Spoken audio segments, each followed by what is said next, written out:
विघ्नेश्वराय वरदाय सुरप्रियाय लंबोदराय सकलाय जगद्विताय नागाननाय श्रुतियज्ञ विभूषिताय गौरीसूताय गणनाथ नमो नमस्ते।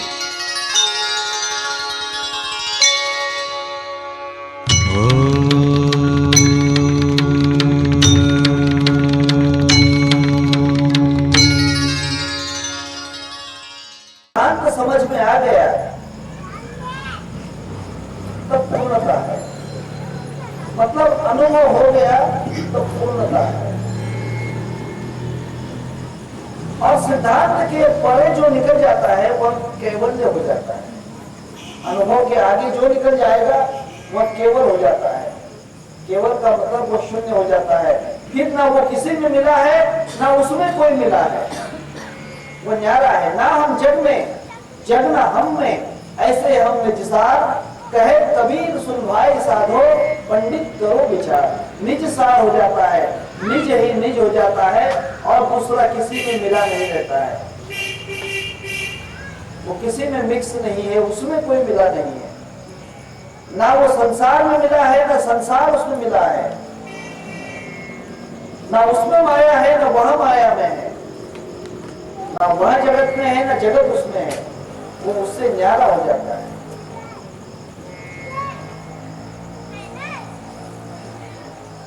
क्योंकि बात यह है, जब तक अनुभव का खेल चल रहा है तब तक आप किसी में मिले हुए हो।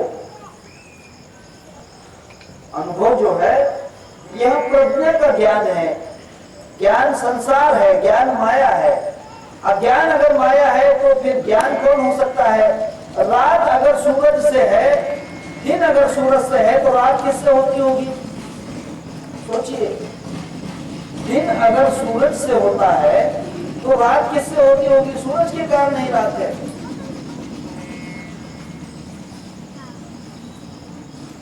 पुण्य अगर धन से होता है तो पाप किससे होता है? धन से ही होता है। देखिए, एक व्यक्ति किसी को दान करता है धन तो वह पुण्य करता है। दूसरा व्यक्ति उस धन को चुराता है तो पाप करता है। उसी धन से पुण्य भी होता है, उसी धन से पाप भी होता है। बहुत सी बातें हैं। एक ही चीज दो कार्य करती है। जैसे अज्ञान माया है वैसे ज्ञान भी माया है। जैसे भ्रम बंधन है वैसे अनुभव भी बंधन है।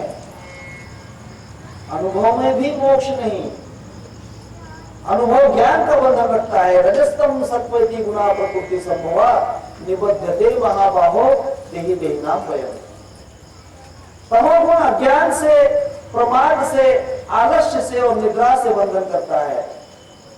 रजोगुण लोभ, ईर्ष्या, दंभ और अहम भाव से बंधन करता है और सत्वगुण ज्ञान से बंधन करता है। सत्वगुण ज्ञान के द्वारा बांध देता है। देखिए, सोचने की बात है। एक जेल है, जेल, कारागृह, प्रिजन जिसे कहते हैं, जेल है। वो जेल में कुछ कैदी शिक्षा भोग रहे हैं, जेल का कारावास भोग रहे हैं। वे जो जेल में रहने वाले कैदी हैं, गुनहगार हैं, कल्प्रिट हैं, वे वहां पर जेल भोग रहे हैं। उनके लिए दरवाजे बंद हैं, कुलूप लगे हुए हैं और जेलर उनके ऊपर हुक्म चला रहा है। जेलर के ऊपर सजा नहीं है। फिर क्या जेलर जेल के बाहर बैठता है? जेलर जेल के बाहर नहीं रह सकता है। भले ही उसे शिक्षा न हो फिर भी उसे जेल में ही रहना पड़ता है। ऐसे अज्ञान बंधन है, अज्ञान के कारण बंधा हुआ है और ज्ञान के कारण बंधा हुआ नहीं है, फिर भी बंधन में ही है, जेल में ही है। जेलर सजा नहीं भोग रहा है, फिर भी जेल में ही रहना पड़ता है। आई बात समझ में?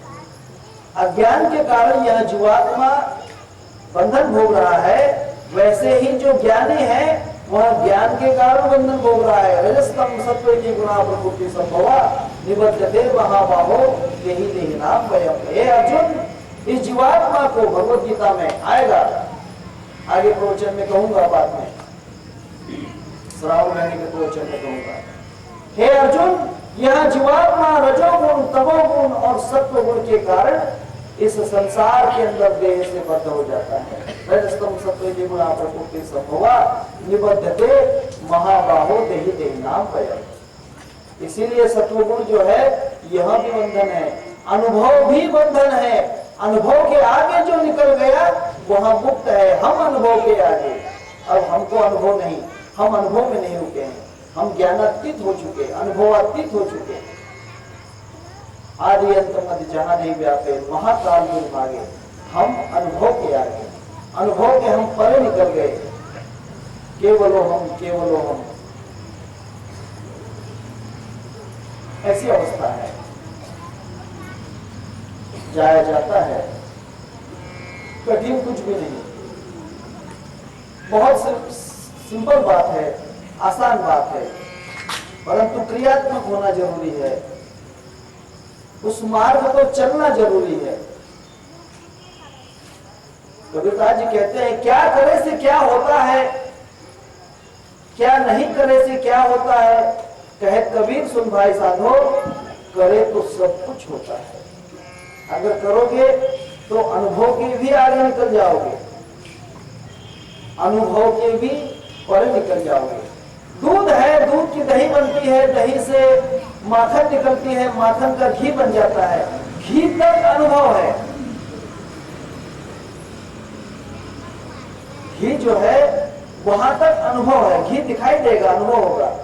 लेकिन घी के आगे जो अतिक्रमण है, घी का जो अतिक्रमण है, घी नष्ट हो जाएगा और उसकी शक्ति निर्माण हो जाएगी। ताकत दिखाई नहीं देगी, रहेगी लेकिन दिखाई नहीं देगी।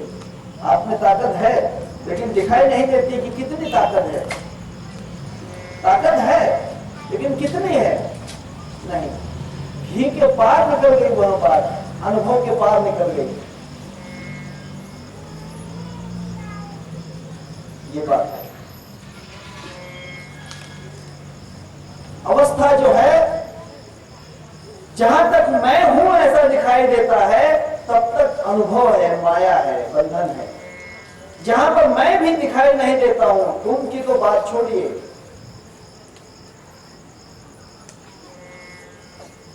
तुम तो रहता ही नहीं है, मैं भी नष्ट हो जाना चाहिए। तुर्या साधन ब्रह्म को अहम ब्रह्मास्मि होए, मैं ब्रह्म हूं ऐसा तुर्या में होता है। तुर्या साधन ब्रह्म को अहम ब्रह्मास्मि होए, तुर्यातीत अनुभव हो तो मैं तू रहा न कोई। तुर्या के परे अर्थात मैं ब्रह्म हूं, इसके परे की जब बात हो जाती है तो मैं और तू नहीं रहता है।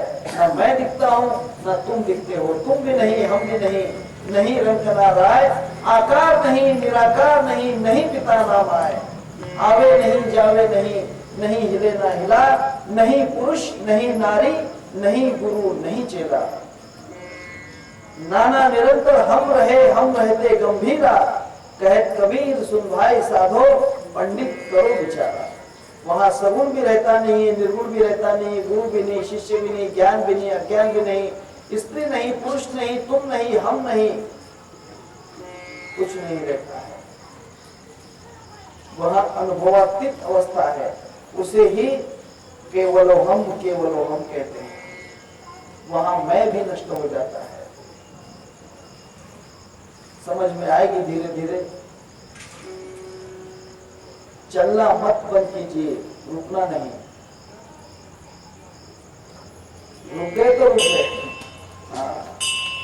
रुकने का काम नहीं है, आगे चलना है। चलते चलो, चलते चलो, रास्ता मिल ही जाएगा, रास्ता मिल ही जाएगा। तब भगवान शिव जी कहते हैं कि हे पार्वती, एवं गुरुपदम श्रेष्ठम देवानामपि दुर्लभम, हाहु गणेशैव गंधर्वैश्चैव प्रपूज्यते। ऐसे जो गुरुवर्य हैं जो माया का विनाश कर देते हैं, उनको तो गंधर्व भी, देवता भी, सब कोई पूजते हैं। ऐसे गुरु को क्या करना चाहिए, कैसे पूजना चाहिए? भगवान शिव जी कहते हैं, होगा नहीं, प्रयत्न मत करना। प्रयत्न करोगे तो रोना पड़ेगा। प्रयत्न करना बहुत कठिन है, किसी किसी से होता है, सबसे नहीं। जिंदगी में इतना कठिन परिश्रम करने की कोशिश मत करना। जिंदगी जो दांव पे लगाते हैं वही ये बातें कर पाएंगे। भगवान शिव जी जो कह रहे हैं, ऐसे गुरु के लिए क्या करना चाहिए? भगवान शिव जी कहते हैं, ध्रुवम तेषां च सर्वेषां न आस्ति तत्त्वं गुरोः परम, आसनं शयनं वस्त्रं भूषणं वाहन आदिकं साधकेन प्रदातव्यं गुरुसन्तोषकारकं गुरोर आराधनं कार्यं स्वजीवित्वं निवेदयेत्। हे पार्वती, गुरु सबसे श्रेष्ठ है, शाश्वत है, परम तत्व है। इसीलिए गुरु को संतोष करने के लिए, गुरु जिस बात में राजी हो जाए उसके लिए, संतोष करने के लिए, आसन हो, शैया हो, वस्त्र हो, भूषण हो, वाहन हो इत्यादि हो, तो गुरु को अर्पण करना चाहिए। इसका अर्थ है, बतलाऊंगा। और गुरु की ही आराधना करना चाहिए। अगर समय आ जाए तो अपना प्राण भी अर्पण करने में कभी नहीं सोचना चाहिए कि मैं कैसे हूं। भक्त आरुणि थे, उद्यालक नाम की गुरुवरी, महाभारत में कथा है। उद्यालक गुरु के शिष्य थे आरुणि। बरसात का समय था, चावल की खेती, चावल बोए जाते थे। चावल की खेती में पानी आवश्यक होता है, पानी का संचय करना पड़ता है, उसके लिए बांध बांधते हैं। वर्षा जोरों से होने के कारण बांध बार बार फूट जा रहा था। बांध जो था बार बार फूट रहा था। उद्यालक गुरु ने कहा कि हे आरुणि, जरा देखो बांध का क्या हुआ। वर्षा जोरों से है, कहीं बांध फूट गया तो फिर इस साल फसल नहीं आएगी। आरुणि ने कहा कि गुरुवर अभी जाता हूं। आरुणि गए, देखा तो बांध एक तरफ से फूट कर पानी ज्यादा होने के कारण बहने लगा। आरुणि ने कुछ पत्थर लाके लगाए, पत्थर बह गए। कुछ मिट्टी रखी, मिट्टी बह गई। अब क्या किया जाए? आरुणि ने सोचा कि अब कोई उपाय नहीं है, बांध मिट्टी पत्थर से नहीं रुकेगा। आरुणि उस बांध के ऊपर सो गए।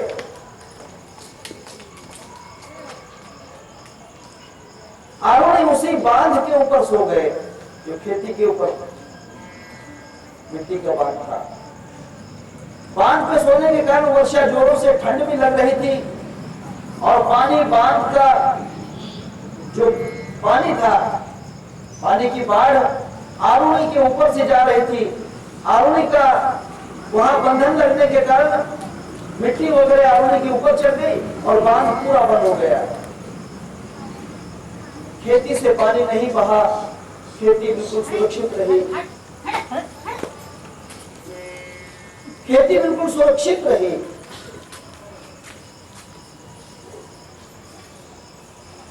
सुबह देखा, शिष्यों से पूछा, आरुणि दिखाई नहीं दे रहा। शिष्यों ने कहा कि महाराज, रात में आपने उन्हें कहा था कि खेती की तरफ जाइए, कहीं बांध न टूट जाए, इसीलिए शायद वो खेती में होगा।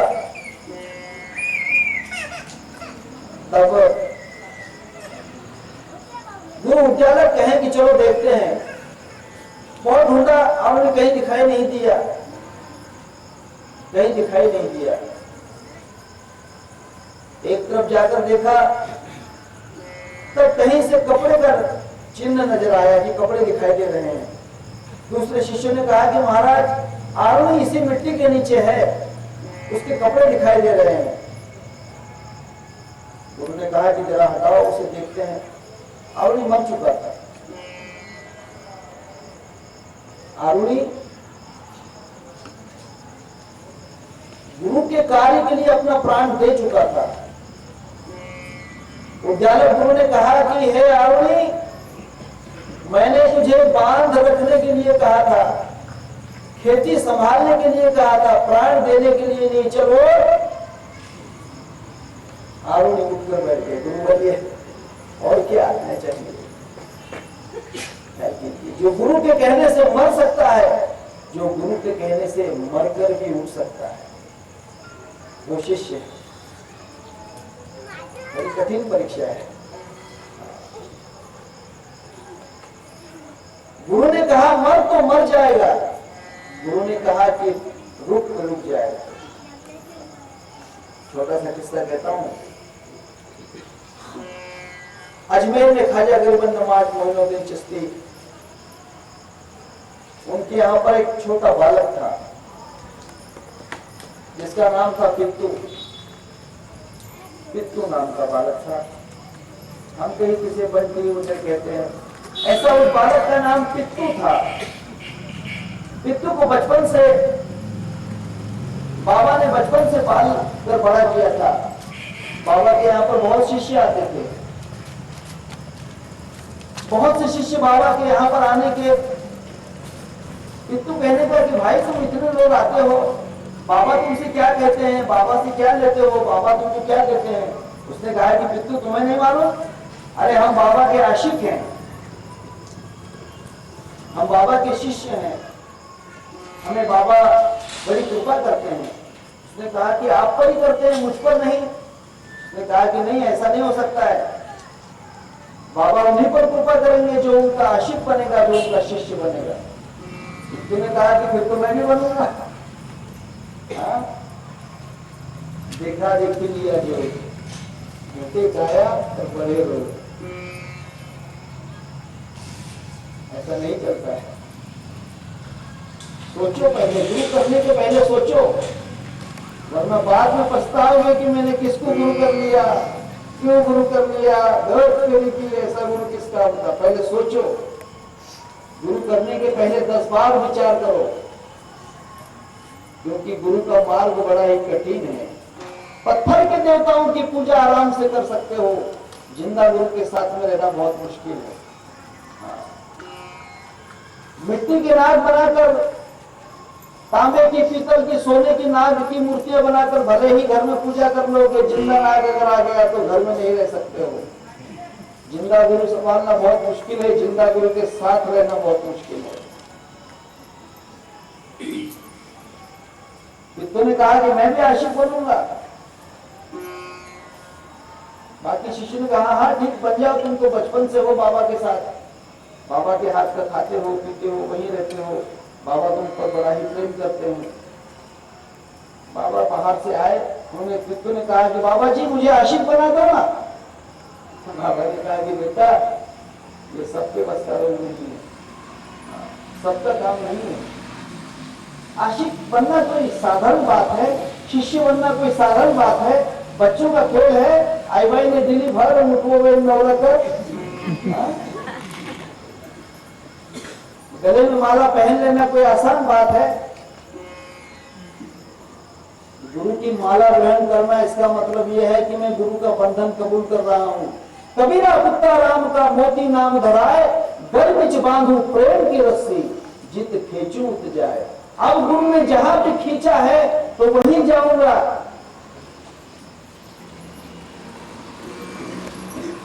मन की नहीं चलाऊंगा मेरे, जो गुरु कहेगा वही करूंगा,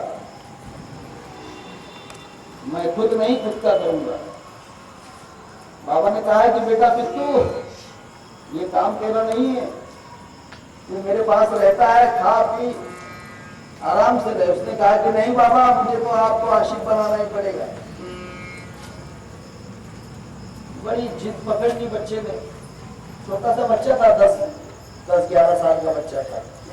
बाबा ने सोचा कि कैसे इसे समझाऊं कि शिष्य बनना कितना कठिन काम है, शिष्य बनना बहुत मुश्किल काम है।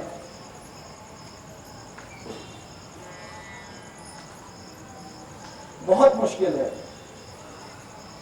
बच्चे ने जिद कर दी, खाना बंद कर दिया, पीना बंद कर दिया, सोता भी नहीं था। बाबा ने कहा कि बेटा थोड़ा खा ले, भूखा रहेगा तो मर जाएगा। उसने कहा कि मरने के लिए तैयार हूं, मर गया तो कोई हर्ज नहीं, मुझे तो आप शिष्य बना ही लो, मुझे तो आप आशिक बना ही लो। बाबा ने कहा कि देख पछताएगा, शिष्य बनेगा तो पछताएगा, दोस्ती रख, दोस्ती रखने में कोई हर्ज नहीं है, कोई बंधन नहीं है,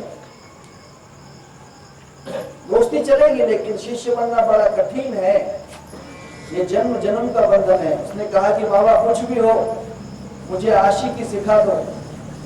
बाबा ने कहा कि ठीक है, शिष्य कैसा बनते हैं, आशिक कैसे बनते हैं, ये तू पहले सीख ले। उसने कहा कि कौन सिखाएगा, मेरा एक आशिक है, मेरा एक शिष्य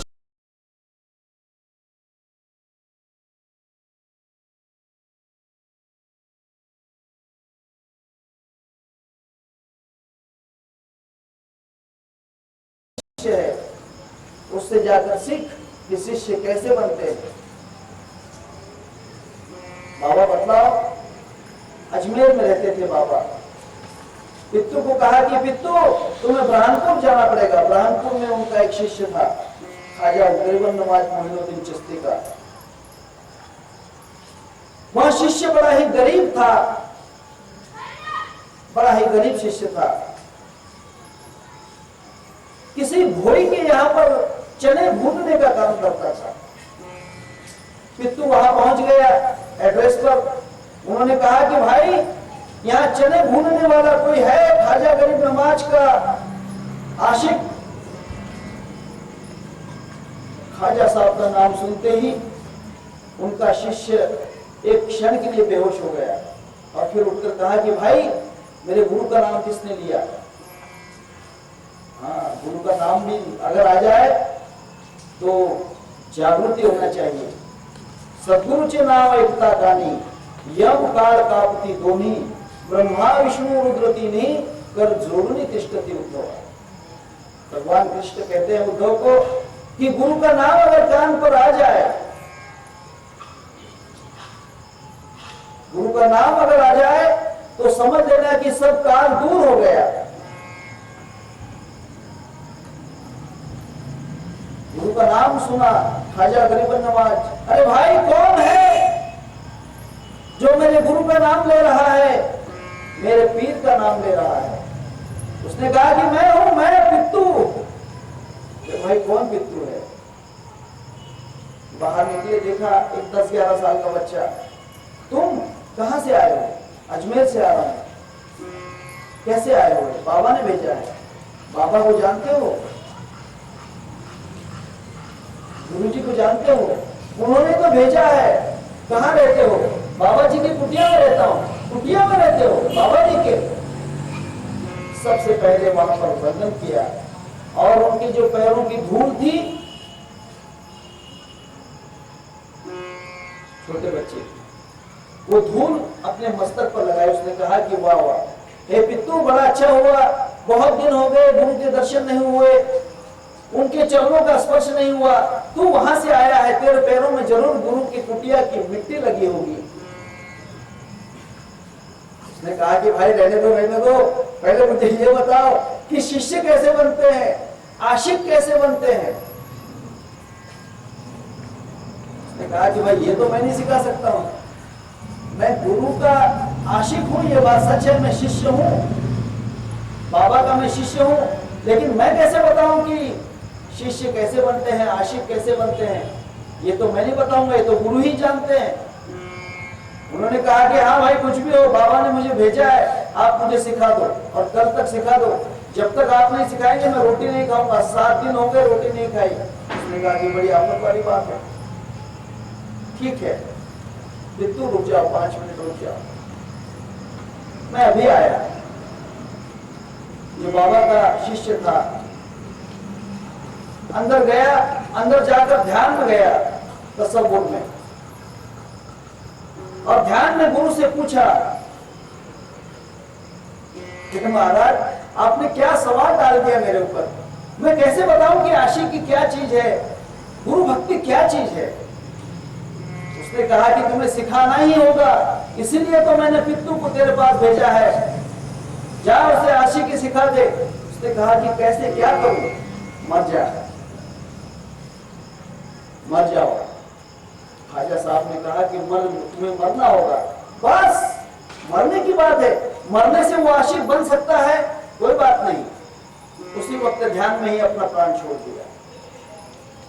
प्राण छोड़ने के बाद में पित्तू बाहर खड़ा है, जिसके यहाँ पर काम करता था। उसने कहा कि अरे बूढ़ा तो था, मर गया। उठाकर, उसे कोई रिश्तेदार नहीं था, नौकर था, उठाकर उन्होंने उसे एक उकंडे के ऊपर फेंक दिया, जहां पर गंदगी फेंकते हैं, उसकी लाश को वहां पर फेंक दिया। अब पित्तू बाहर रास्ता देख रहा है कि अब आएगा 1 घंटे में, 2 घंटे में, 4 घंटे में। पूरी रात निकल गई। पित्तू कहता कि वाह कमाल है, 5 मिनट बोल रहा है और पूरी रात निकल गई। उसने उससे पूछा, भाई वो तुम्हारा चने भूनने वाला कहाँ गया? उसने कहा कि वो तो मर गया। अरे ऐसे कैसे मर गया?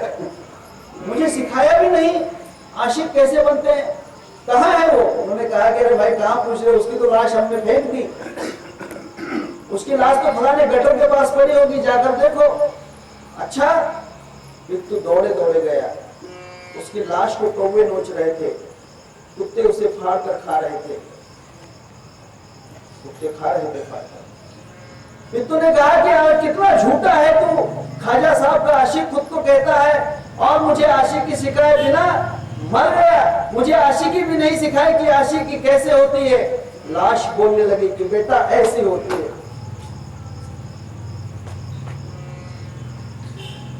आशिकी, गुरु भक्ति ऐसी होती है। गुरु कहे तो मर, मरने में देरी नहीं। गुरु भक्ति ऐसी होती है, ऐसी नहीं होती है। हाँ? 4 दिन यहां तो 4 दिन वहां, हम यहां तो तुम कहां। इसे गुरु भक्ति नहीं कहते। भगवान शिव जी कहते हैं कि हे पार्वती, ध्रुवम तेषाम च सर्वेषाम नास्ति तत्वम गुरुपरम, आसनम शयनम वस्त्रम भूषणम वहनादिकम। गुरु को संतोष देने के लिए, गुरु को अपने तरफ राजी रखने के लिए, भले ही आसन हो, शैया हो, वस्त्र हो, भूषण हो, वाहन हो, कुछ भी अगर चाहे तो अर्पण करो। और इतना ही नहीं, साधकेन प्रदातव्यम गुरु संतोष कारकम, गुरोर आराधनम कार्यम स्वजीवित्वम निवेदयेत्। खुद को अगर मरना पड़े तो भी तैयारी नहीं छोड़ना चाहिए। उन्हें अपना प्राण भी अर्पण कर सकते हैं। भागवत में भगवान श्री कृष्ण परमात्मा गुरु भक्ति का अर्थ बतलाते हैं। देवाच्या सख्यत्वासाठी, क्योंकि देव गुरु हैं, देवाच्या सख्यत्वासाठी पाडाव्या जीव लगाच्या तुटी, प्राण तो ही शेवटी निश्चयशी अर्पावा। उसमें जरा भी कसर नहीं रखना चाहिए। अगर समय आ गया तो, समय अगर आ गया तो प्राण देने में भी कसर नहीं। अब गुरु को आसन देने का मतलब यह है कि जिस स्थान पर हम बैठे हैं वो गुरु को अर्पण कर दें। राजा हरिश्चंद्र ने उनके गुरु, उनके जो गुरु थे विश्वामित्र, उन्हें अपना आसन दे दिया, अर्थात सिंहासन दे दिया। ये राज स्वप्ने के अंदर गुरु ने परीक्षा दी कि हे राजा हरिश्चंद्र, मुझे गुरु दक्षिणा देना चाहते हो, स्वामी जी क्या चाहिए? तेरा राज दिया, उसी वक्त दे दिया। हम तो घबराते हैं, महाराज कुछ मांग न ले, है ना, महाराज कुछ मांग न ले, डरते हैं। मैंने बहुत से शिष्यों को देखा, नाम नहीं लूंगा, गुरु पूर्णिमा नजदीक आती है तो डरने लगते हैं कि महाराज क्या ना जाने कितने का, क्या प्रश्न डाल देते हैं। इसीलिए मैंने प्रश्न ही छोड़ दिए। किसी को बोलना ही नहीं है कि तुम ये करो वो करो, इच्छा है तो करो नहीं तो मत करो। किसी से भी मांगना नहीं है कि गुरु पूर्णिमा के लिए आप ये कर रहे हो, इतना आपको करना पड़ेगा, नहीं। कोई कहने की आवश्यकता नहीं। राजा हरिश्चंद्र ने अपना सिंहासन गुरु को अर्पण कर दिया। शैया का मतलब जो निद्रा है, गुरु को अर्पण कर देना चाहिए। नींद नहीं होना चाहिए। गुरु के कार्य में नींद की आवश्यकता नहीं है। भले ही आंखें फूट जाए, जब तक गुरु का कार्य नहीं होता है तब तक नींद नहीं।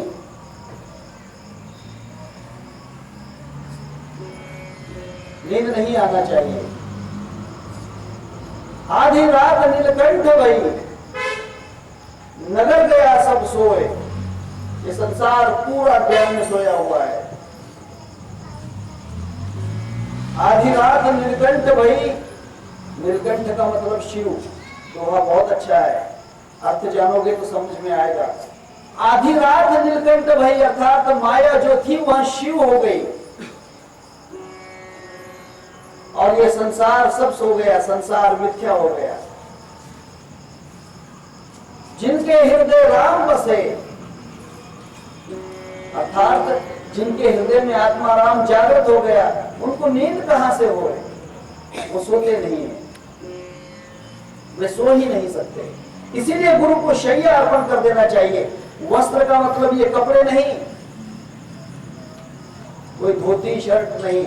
वस्त्र का मतलब देह भाव गुरु को अर्पण कर देना चाहिए कि अब देह मेरा नहीं है, ये वस्त्र जो है, हे महाराज, ये देह भाव जो है मैंने तुमको अर्पण कर दिया। अब आप इस देह को जो आज्ञा करोगे, क्योंकि ये आपको अर्पण किया है, इस देह को कहोगे कि ये करो तो ये देह आपके कहने के मुताबिक करेगा। इस देह को मैं कुछ नहीं कहूंगा कि ये करो। भूषण, भूषण का अर्थ ये होता है, भूषण का मतलब होते हैं अलंकार, ऑर्नामेंट्स, दागिने। भूषण का मतलब अलंकार। हमारे शरीर के ऊपर अलंकार हैं। आपको ऐसा लगता होगा कि आपका शरीर हल्का है, नहीं, बहुत मूल्यवान शरीर है। आपके शरीर पर अच्छे अच्छे अलंकार हैं। ये दो आंखें इतना मूल्यवान चीज है, इतने महत्व का अलंकार है, भूषण है कि इनके बगैर ये संसार फीका है। प्राण इतने अच्छे भूषण हैं, इतने अच्छे अलंकार हैं।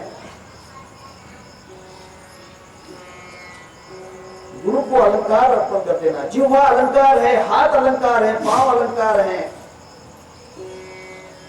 ये हैं जो आभूषण दिए हैं भगवान ने। इन आभूषणों को गुरु को अर्पण करना चाहिए कि हे गुरुवर्य, मेरी आंखें मैं तुम्हें देता हूं, निकाल कर नहीं, मेरी आंखें अब तुम्हें दे रहा हूं, अर्थात देखूंगा तो तुम्हें ही देखूंगा। हे गुरुवर्य, मैंने कान तुम्हें दे दिए, सुनूंगा तो तुम्हारा ही सुनूंगा। हे गुरुवर्य, मैंने जिह्वा तुम्हें दे दिया, अब बोलूंगा तो तुम्हारा ही नाम, तुम्हारी ही बात बोलूंगा। हे गुरुवर्य, ये हाथ दे दिए, कर्म करूंगा तो तेरे लिए ही करूंगा। हे गुरुवर्य, ये पांव भी तुम्हें दे दिए हैं, अब चलूंगा तो तुम्हारे तरफ ही चलूंगा। बहुत कठिन है। गुरु को भूषण अर्पण करना चाहिए, वाहन अर्पण करना चाहिए। वाहन का मतलब विचार, जिसके ऊपर हम चल रहे हैं। मैंने कहा ना, वाहन का मतलब विचार होता है। विचार सबसे तेज है। इन विचारों का जो वाहन है, विचारों का जो वाहन है मन, मन गुरु को अर्पण करना चाहिए। विचारों का जो वाहन है, पूरे शरीर को चलाने वाला कौन है? इन शरीर का वाहन कौन है? आंखों को देख, इधर देखो, आंखों को बोलने वाला कौन है? हाथ उठाओ, इस हाथ को बोलने वाला कौन है? ये गाना सुन लो, ऐसा अंदर से कहने वाला कौन? मन है। ये चीज खट्टी है, मीठी है, अच्छी है, बुरी है, ये अंदर से कहने वाला कौन है? मन है। इस शरीर का वाहक जो है, वाहन, यह मन है। यह भी गुरु को अर्पण करना चाहिए। अपनी मनमानी नहीं करना चाहिए, अर्थात मन गुरु को अर्पण किया तो फिर खुद की मनमानी कहां चलती है? खुद के मन जैसा नहीं चलना है,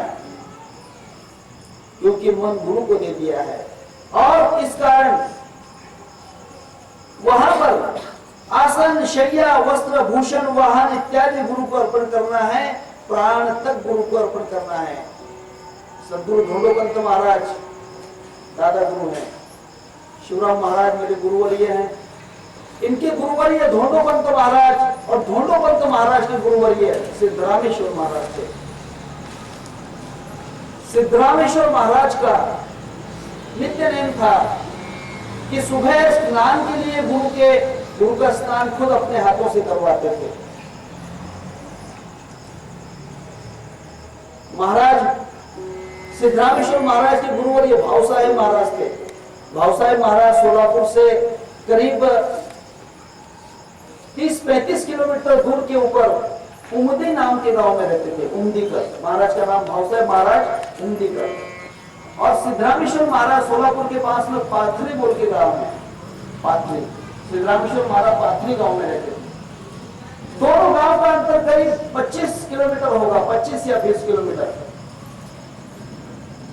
रोज सुबह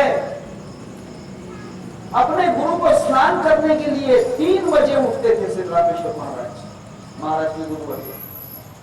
3 बजे उठकर अपने घोड़े पर बैठते थे, घोड़े पर सवार होकर 4 बजे तक 1 घंटे में उमदी पहुंचते थे। उमदी गांव में पहुंचने के बाद भाव साहेब महाराज को स्नान करवाते थे। 4-4:30 बजे स्नान करवाना है, 5 बजे फिर काकड़ आरती करना है। आरती करते थे। आरती करने के बाद ध्यान वगैरह गुरु के साथ ही करते थे। फिर सुबह गुरु ने कहा कि अच्छा आप चलो, जाओ सिद्धरामेश्वर काम करो। तब सिद्धरामेश्वर महाराज लौटकर अपने गांव पाथरी में आते थे। रोज का नित्य कर्म था, रोज का नित्य नेम था, नित्य कर्म था। गुरु के स्नान करवाने के लिए रोज जाना है या नहीं जाना ही है। एक दिन ऐसा हुआ कि हकीकत बात है, कोई कथा नहीं है, कथा नहीं है। सिद्धरामेश्वर महाराज की छोटी कन्या थी, 8-10 साल की लड़की, 8 साल की लड़की थी। वो किसी बीमारी से गुजर गई, मर गई बच्ची रात में। सिद्धरामेश्वर महाराज बैठे थे, समय देख रहे थे, रात भर सोए नहीं। 3-3:30 बजने का समय हुआ। सिद्धरामेश्वर महाराज ने कहा कि अच्छा कल सुबह देखेंगे, ये तो अब प्रेत है, ये तो लाश है, मैं गुरु के स्नान के लिए जा रहा हूं। घर के लोगों ने रोका कि देखो आज मत जाओ, घर में अपनी बच्ची गुजर चुकी है, बेटी मर चुकी है। सिद्धरामेश्वर महाराज ने कहा कि मैं भी मर जाता तो भी नहीं रुकता, ये तो बेटी है। अगर मैं भी मरने वाला रहता तो मैं नहीं रुक सकता हूं, मुझे जाना ही पड़ेगा। घोड़े पर बैठे उमदी में पहुंच गए। महाराज का विशाल दर्शन थे। सिद्धरामेश्वर महाराज से स्नान वगैरह कर लिया, ध्यान पूजा वगैरह कर ली। एकादशी का दिन था, दशमी को बच्ची गुजरी थी। लड़की का नाम सरस्वती था, सरस्वती नाम की लड़की। रोज सुबह भाव साहेब महाराज सिद्धरामेश्वर को लौटा देते थे। आज उन्होंने सिद्धरामेश्वर से कहा कि सिद्धरामेश्वर, हे सिद्धराम, बहुत दिन हो गए, एकादशी के दिन सुबह के भजन नहीं किए, आज भजन करते हैं। उन्होंने कहा कि ठीक है, कोई बात नहीं। रुक गए भजन के लिए। 12 बजे तक भजन चले। भजन करने के बाद महाराज कुछ नहीं बोले। भाव साहब ने कहा कि सिद्धराम, एकादशी तो है ही तुम्हारी, अब ऐसा करते हैं, थोड़ा जो फराल है, निहारी है, वो कर देते हैं। अब तुम्हारे हाथ से बनाना पड़ेगा, मुझे तो बनाना नहीं आता। सिद्धरामेश्वर ने वहां पर साबुदाना आदि जो है अपने हाथ से बनाया, गुरु को खिलाया। फिर कहा कि सिद्धराम, 3-4 बज गए हैं, शाम का प्रवचन का समय हो गया है, 7 बजे तो प्रवचन होते हैं, अब एकादशी का दिन है, प्रवचन भी तुम्हें ही करना है। उन्होंने कहा कि महाराज ठीक है, प्रवचन भी कर लेते हैं, घर पे बच्ची मरी पड़ी है। प्रवचन करने के लिए सिद्धरामेश्वर महाराज बैठे। उसके बाद उन्होंने कहा कि सिद्धराम तुम्हारा प्रवचन बहुत अच्छा हुआ, मेरी भी इच्छा है प्रवचन करने की। उन्होंने कहा कि महाराज आप तो गुरु हैं। भाव साहब महाराज ने प्रवचन किया, रात का 1:30 बज गया, 1:30 बजे तक प्रवचन चलते रहा। परीक्षा थी शिष्य की, 1:30 बजे तक प्रवचन चला। महाराज बैठे रहे, सिद्धराम वहीं पर बैठे, महाराज के गुरु वर्य वहीं बैठे रहे। भाव साहब ने कहा कि 1:30 बज रहा है, अब लौट कर जाओगे, घर जाते समय 3 बज जाएंगे, और 3 बजे तो तुम लौट कर आते हो स्नान के लिए, कल का स्नान फिर आना ही पड़ेगा तुम्हें। एक काम करो, थोड़ा आराम करो, यहीं रह जाओ। जैसे आ गया महाराज वहीं बैठे, 4 बजे उठे, 4 बजे स्नान गुरु को करवाया। स्नान करने के बाद फिर भाव साहब महाराज ने कहा कि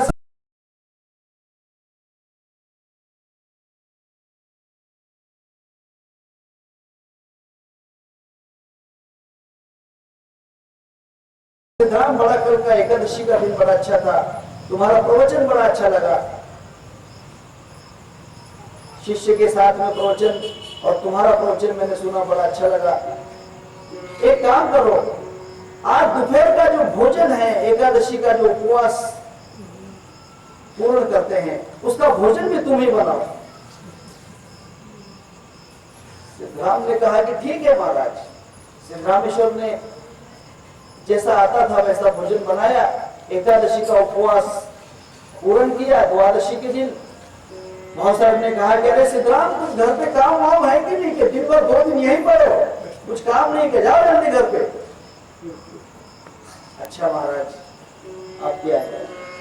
घर पे गए, घर पे जाकर दशमी के दिन बच्चे गुजरी थी, सरस्वती सिद्धरामेश्वर महाराज की बच्ची गुजरी थी। दशमी की रात, एकादशी का पूरा दिन, फिर एकादशी की रात और द्वादशी के दोपहर 12 बजे तक गुरु के साथ भोजन करने के बाद करीब 2 बजे सिद्धरामेश्वर अपने घर पे आए। सब लोग रो रहे थे, सिद्धराम की तरफ देख रहे थे कि कैसे पिता हैं, बच्ची गुजरी है और 2 दिन तक गुरु के वहीं पड़े हो।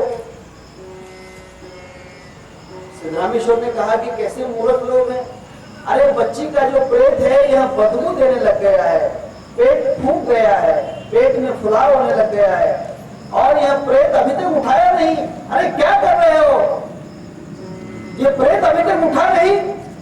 क्या शब्द निकला मुंह से, ये प्रेत अभी तक उठा नहीं, उठाया नहीं ऐसा नहीं बोला, मुंह से निकल गया।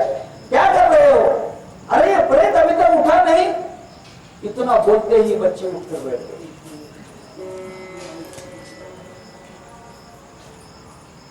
3 दिन की मरी हुई बच्ची जीवंत हो गई, जिंदा हो गई,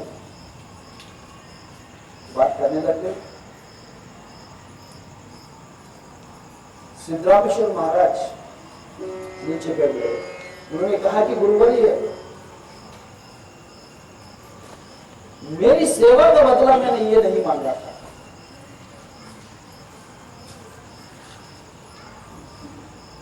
मैंने एकादशी के दिन, द्वादशी के दिन या फिर आज तक आपकी सेवा की, उसका मतलब ये नहीं कि आप एक मुर्दे को जिंदा कर दो। अरे ये मुर्दे की कीमत कोई गुरु भक्ति है? ऐसे तो हजारों मुर्दे आएंगे और जाएंगे, ये मैंने कीमत नहीं मांगी। अगर गुरु के भक्ति की कीमत ये मिथ्या संसार है तो ये संसार ही नहीं चाहिए। उसी वक्त सिद्धरामेश्वर महाराज वहां के सरपंच थे, पाटरी के सरपंच थे। सरपंच पद का राजीनामा दिया, अपना परिवार का त्याग किया, बच्चे, पत्नी, घर दार सब कुछ छोड़ दिया और हिमचिगरी पर्वत के ऊपर जाकर तपस्या करने लग गए, अकेले रहने लगे, सन्यासी बन गए। उसके बाद फिर वे फ्रांस गए, नेपाल गए, हरियाणा गए और अमेरिका आदि देशों में गए, वहां पर आज भी उनके मठ हैं। कहने का मतलब यह है, गुरु की आज्ञा कठिन है, समझना बहुत कठिन है, बहुत कठिन है। हम कुछ नहीं कर सकते, हम 2 दिन नहीं दे सकते। आनंद का 4 दिन का कार्यक्रम है, 1 दिन निकलने में, 1 दिन आने में, ऐसा सिर्फ 5 दिन लगते हैं, आधी रात जाने में और आधी रात आने में। 4 दिन वहां रहते हैं, दशमी, एकादशी, द्वादशी और त्रयोदशी, त्रयोदशी की शाम में निकल जाते हैं। लेकिन हम कितने बेवकूफ हैं कि 4 दिन भी गुरु को नहीं दे सकते। मेरा ये काम डूब जाएगा, मेरा वो काम डूब जाएगा, मेरा तो ऐसा हो जाएगा, मेरा कैसा होगा। ठीक है, तेरा वैसा होगा तो वैसा ही रहने दे। नहीं निकलते हमसे 4 दिन भी, नहीं निकलते, मुश्किल है। तब कहते हैं भगवान शिव जी, साधकेन प्रदातव्यम गुरु संतोष कारकम, गुरु जिसमें संतोष है वहां गुरु आराधनम कार्यम स्वजीवित्वम निवेदे। अगर उसके लिए गुरु राजी रहने के लिए अगर प्राण भी देना पड़े तो कोई हरकत नहीं है। इसके लिए एक काम करना है, कर्मणा मनसा वाचा नित्यम आराधेत गुरु दीर्घरंडम नमस्कृत्य निर्लज्जो गुरु सन्निधो शरीरम इंद्रियम प्राणम सद्गुरुभ्यो निवेदे आत्मदाराधिकम सर्व सद्गुरुभ्यो निवेदे। हे पार्वती, गुरु है उसे कर्म मन वाणी, कर्म से, मन से और वचन से गुरु की सेवा करना चाहिए, गुरु की उपासना। कर्म करना चाहिए तो गुरु के लिए, खुद के लिए नहीं। मन भी जाए तो गुरु के लिए और बात भी करें तो गुरु के लिए। कर्म से, मन से, वचन से गुरु की उपासना ही करना चाहिए। और गुरु के सामने नमस्कार करते समय साष्टांग दंडवत, काष्ठवत जिसे कहते हैं, वहां करते समय मन में कभी लज्जा नहीं आना चाहिए। निर्लज्जो गुरु सन्निधो, गुरु के सामने कि मैं कैसे लंबा होकर जमीन पर लेट कर कैसे प्रणाम करूं गुरु को। मेरे तो टेरिकॉट के कपड़े हैं, टेरिकॉट के है ना, अभी सुबह सुबह प्रेस किया था। और फिर लोग क्या कहेंगे अगर मैं ऐसा पूरा दीर्घ दंड होकर अगर नमस्कार करता हूं तो लोग मुझे मूर्ख समझेंगे। क्या कंजर के पांव पड़ते हो, पागल हो गए हो? अरे तुम्हें इतना भी नहीं समझता, सीधे पांव पड़ना चाहिए, इतनी गिरकर लंबे होकर पांव पड़ते हो।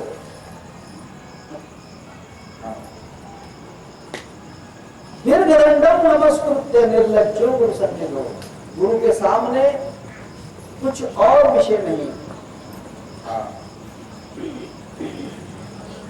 कहते हैं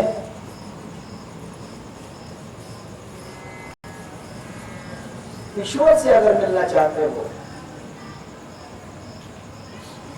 अगर है शौक मिलने का तो दुनिया से क्यों शर्मावे। दुनिया से लज्जाने की जरूरत नहीं है, दुनिया से शर्माने की जरूरत नहीं है। गुरु भक्ति है, कोई चोरी नहीं कर रहे हो, गुरु की भक्ति करते हो, कोई चोरी नहीं करते हो, कोई उधारी नहीं कर रहे हो, किसी से कर्ज नहीं ले रहे हो। गुरु स्वयं की भक्ति है और इस भक्ति करते समय दुनिया की निंदा उसका विचार नहीं। भगवान शिव जी कहते हैं कर्मणा मनसा वाचा, कर्म से, मन से, वाचा से नित्यम आराधेत गुरु, गुरु की नित्य आराधना करना चाहिए। कैसे? दीर्घदंडम नमस्कृत्य निर्लज्जो गुरु सन्निधो। और गुरु की आराधना करते समय हे पार्वती, शरीरम इंद्रियम प्राणम, शरीर, इंद्रिय और प्राण सद्गुरुभ्यो निवेदे आत्मदारादिकम सर्वम सद्गुरुभ्यो निवेदे। हे पार्वती, गुरु को शरीर, इंद्रिय और प्राण अर्पण करना चाहिए। प्राण तो उसी दिन अर्पण देना चाहिए जिस दिन गुरु से अनुग्रह लेते हैं। सांस गुरु को अर्पण करना चाहिए, क्योंकि सांस उस वक्त तुम्हारी नहीं है, वो सोहम की हो गई, आपकी सांस नहीं है, वो गुरु को दी जाती है। वह सांस जो है गुरु को दे दी जाती है, उस सांस पे आपका अधिकार नहीं। शरीर गुरु को अर्पण किया जाता है और इंद्रिय अर्थात कान, नाक, आंखें वगैरह वगैरह जो इंद्रिय हैं ये गुरु को अर्पण कर देते हैं। स्वस्त्री का मतलब पत्नी नहीं, that's not the wife at all.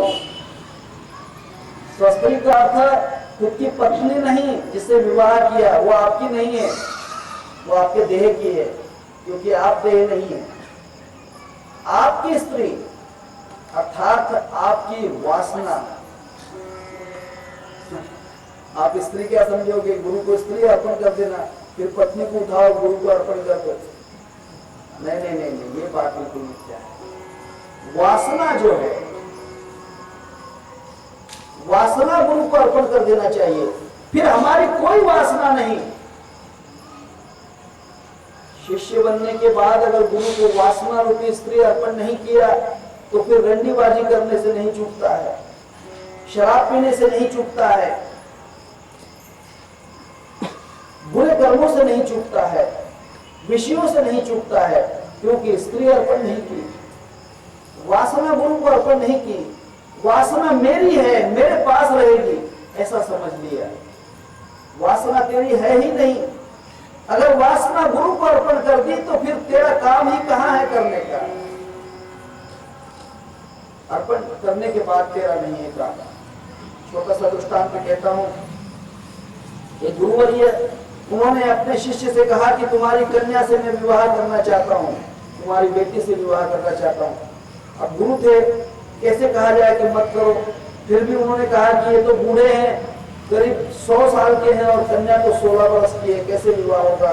फिर शिष्य ने कहा कि महाराज मैं आपको अपनी कन्या देने के लिए तैयार हूं, परंतु एक शर्त है, मेरे खजाने में एक मोती है जिसका आकार एक अंडे के बराबर है। अंडा जितना बड़ा होता है उतना बड़ा मोती है। वैसे मुझे 108 मोती अगर मिल जाए तो मैं कन्या दे दूंगा। तो उन्होंने कहा कि बस इतनी सी बात है, अभी चलो मेरे साथ। समंदर के पास गए कि ए समंदर, ख्याल कर, मैं अगस्त्य ऋषि का ही शिष्य हूं, अगस्त्य से ही आया हूं। अगर मुझे 108 मोती नहीं दिए ऐसे तो याद रख। समंदर ने कहा कि प्रभु जी ये तो संसार ही आपका, पूरा समंदर आपका है, जितने चाहे उतने ले लो। समंदर ने एक लाट के अंदर जितने मोती थे सब बाहर निकाल दिए। मोतियों का ढेर लग गया। मुर्गे के अंडे के आकार के 107 मोती लिए। एक मोती उनके पास पहले था, 107 मोती लिए। महाराज हे शिष्य, अब तुम्हारी कन्या से मेरा विवाह कर दो। निकल गए। चंद्रकांत नाम के ग्रंथ में दृष्टांत है, चंद्रकांत नाम का ग्रंथ है, उसमें दृष्टांत है। नहीं तो आप कहोगे कि महाराज कहीं बगल की पुड़िया तो नहीं छोड़ रहे, ऐसा नहीं, चंद्रकांत है। फिर उसने सोचा कि ये तो मोती मिल गए, अब दूसरा क्या सिद्धांत रखा जाए, कोई दूसरी बड़ी शर्त होना चाहिए। उसने कहा कि महाराज ये शर्त तो हो गई, परंतु इसका एक प्रेमी है, वहां मेरे शत्रु का बेटा है, मेरे दुश्मन का पुत्र है, अगर उसका सर काट के मेरे पास ला दो तो मैं तुम्हें अपनी कन्या दूंगा। उसने कहा कि बस इतनी बात है। महाराज का वहां भी राजा शिष्य था। एक गुरु के दोनों शिष्य हो सकते हैं, भले वे दोनों गुरु बंधु शत्रु हो, दोनों दुश्मन हो सकते हैं, लेकिन गुरु के लिए कोई शत्रुत्व नहीं। वे गए उसके पास, उसने कहा कि तेरा जो बड़ा पुत्र है मुझे उसका सर चाहिए। उसने कहा कि प्रभु जी उसका ही क्या, मेरा भी सर ले लो, गुरु के आगे क्या बड़ी बात है? ठीक है बुलाओ। उसने कहा कि हे पुत्र, मेरे गुरु भाई आपका सर मांगते हैं, वो देना चाहते हो। उसने कहा कि हे पिताश्री, ये शरीर आपने बनाया है, आपका दिया हुआ शरीर है, आप इसे रखो या नष्ट कर दो, मैं सर देने के लिए तैयार हूं। राजा ने अपने पुत्र का सर काटा और उसके हाथ में सिर निकाल कर दे दिया। सर लेकर आए, उसने कहा कि ये लो उस राजकुमार का सिर, अब तुम्हारी कन्या से मेरा विवाह। उसने कहा कि अब तो कोई शरीर नहीं बची है। विवाह की तैयारी करने के बाद कन्या का दान कर दिया। कन्यादान हुआ। कन्यादान होने के बाद में वरमाला पहनाई गई। गुरु को वरमाला पहना दी। महाराज ने उसको वरमाला नहीं पहनाई। उसने कहा कि रुको। उसने कहा कि महाराज पाणी ग्रहण कैसे होगा, ये आपकी पत्नी कैसे होगी? उसने कहा कि रुको, इसने गुरु को माला पहना दी है, अब मेरा कार्य बाकी है। ये कन्या तुमने मुझे दे दी? बिल्कुल महाराज, ये तो आपकी हो गई, आप बीच में नहीं बोलना। राजा के यहाँ संदेशा भेजा जिसके पुत्र का सर काट के लाया था। उसने कहा कि इस राजकुमार का जो धड़ है, शरीर का हिस्सा है, वहां लेकर आओ। राजा ने उसका शरीर का हिस्सा भिजवा दिया। उसने कहा कि हे राजा, अब तुम बीच में नहीं बोलना, क्योंकि कन्या मेरी बन चुकी है, ये मेरा अधिकार है, तुम दान कर चुके हो। उस कन्या को कहा कि हे पुत्री, तुम इससे प्रेम करती हो? हाँ महाराज। तो इसका सर इसके शरीर से लगाओ। शरीर को सर लगाया। उसने कहा कि ठीक है। संजीवनी मंत्र पढ़ा, राजकुमार को जीवित किया। उसने कहा कि हे पुत्री, तुमने गुरु का मान किया है, गुरु के गले में माला डालकर, अब मैं तुम्हें माला देता हूं, ये माला लो और पति को ग्रहण करो। गुरु ने उसे विवाहित कर दिया। इसलिए स्व वासना जो है, स्वस्त्री वासना को कहते हैं। आत्मदाराधिकम, आत्मा की जो पत्नी है वो वासना है। आत्मदाराधिकम सर्वम सद्भ्यो निवेदित। हे पार्वती, अपनी जो स्त्री है, अपनी जो वासना है, वहां भी गुरु को अर्पण कर देना चाहिए। वासना खुद के पास नहीं होना चाहिए, क्योंकि गुरु करने के बाद वासना का अधिकार आप पर नहीं है। आप वासना के अधिकारी नहीं। अपनी मनमानी मत करो। गुरु ने कह दिया कि शराब नहीं पीना है, फिर तुम्हारी वासना नहीं है तो तुम शराब की तरफ क्यों गए? क्योंकि वासना तुम्हारी नहीं। गुरु ने कह दिया कि पर स्त्री से संबंध नहीं रखना है, पर पुरुष से संबंध नहीं रखना है, फिर तुम खुद होकर वासना का भोग क्यों करते हो? क्योंकि वासना को गुरु को दे चुके। और अगर इतनी बात समझ में आ जाए तो गुरु भक्ति की समझो जीत हो गई। उस शिष्य की जीत है। जो शिष्य वासना के ऊपर खुद का अधिकार चलाता है, वह गुरु का पूरा शिष्य नहीं हुआ। कच्चा बेकच्चा नहीं गुरु का बच्चा। वह गुरु का पूरा शिष्य नहीं है। जो शिष्य अपनी मनमानी से वासना का उपयोग करता है, गुरु ने कह दिया कि हे पुत्र, हे शिष्य, ये काम मत करो, फिर भी चोरी छुपे अगर करता है तो समझ लेना कि वो उसका शिष्य नहीं रहा। वहां गुरु भक्ति के लायक नहीं है। गुरु भक्ति के लायक नहीं है। और वासना का जो पुजारी है, वह गुरु भक्ति कर ही नहीं सकता। गुरु भक्ति नहीं कर सकता है। गुरु भक्ति करने के लिए वासना रूपी पत्नी गुरु को अर्पण कर देना चाहिए। ये हाड़ मास की पत्नी नहीं। हाड़ मास की पत्नी आपकी नहीं है, वो आपके शरीर की है। जो हाड़ मास की पत्नी आप विवाह करके लाते हो, ये आपकी नहीं है, ये आपके शरीर की है। इसलिए गुरु शरीर से कोई संबंध नहीं रखते। गुरु ने आपके शरीर को शिष्य नहीं बनाया है, गुरु ने आपकी आत्मा को शिष्य बनाया है। आपने गुरु को, गुरु के शरीर को गुरु नहीं बनाया है, गुरु की आत्मा को गुरु बनाया है। इसलिए कबीर वो नरंद है जो गुरु के समझत और हरि के रूठे ठौर बंदे, गुरु के रूठे नहीं ठौर। गुरु को देह समझते हैं,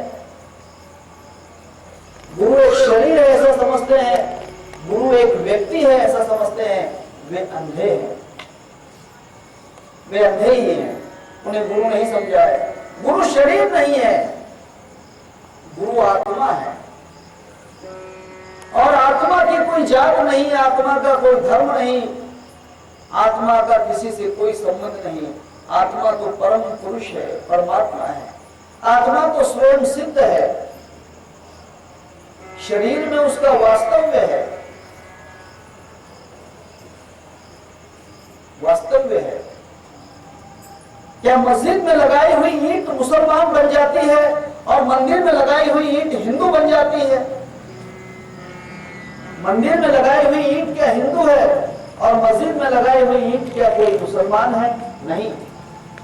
इसीलिए किसी धर्म के शरीर में अगर कोई आत्मा रहती है तो क्या आत्मा हिंदू हो गई, क्या मुसलमान हो गई, क्या क्रिश्चियन हो गई, क्या बुद्ध जैन हो गई? नहीं।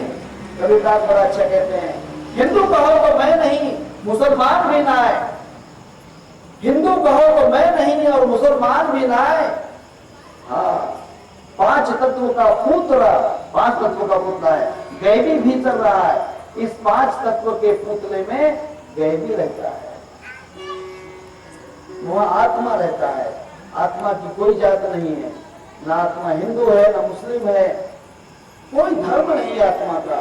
आत्मा तो सर्वव्याप्त है, ऑमनीप्रेजेंट, ऑमनीपोटेंट, ऑमनीसिएंट, सर्वव्याप्त आत्मा है। इसीलिए आपकी जो आत्मा है उसको गुरु ने शिष्य बनाया है, और गुरु की जो आत्मा है उसको आपने गुरु बनाया है। गुरु के देह को कभी गुरु मत समझो, और गुरु का देह समझकर गुरु का तिरस्कार नहीं, गुरु का त्याग नहीं। गुरु के देह से संबंध नहीं है। समझ की यही बात है। अगर यह बात समझ में आ जाए तो समझ लेगा कि गुरु भक्ति हो गई। अगर ये इतना धारण नहीं कर सकते तो झूठा है गुरु ज्ञान, झूठी है गुरु भक्ति, झूठा है शिष्यत्व, वो शिष्य झूठा है, वो शिष्य में शिष्यत्व नहीं आया है, वो शिष्यत्व नहीं है, झूठ बात है। इसीलिए इन बातों को समझो और समझकर उस पर आचरण करो। इसके आगे जो है किस प्रकार गुरु भक्ति करते हैं, गुरु भक्ति का क्या विधान है, ये मैं आपसे कल के दिन प्रवचन में कहूंगा। सद्गुरुनाथ महाराज की जय।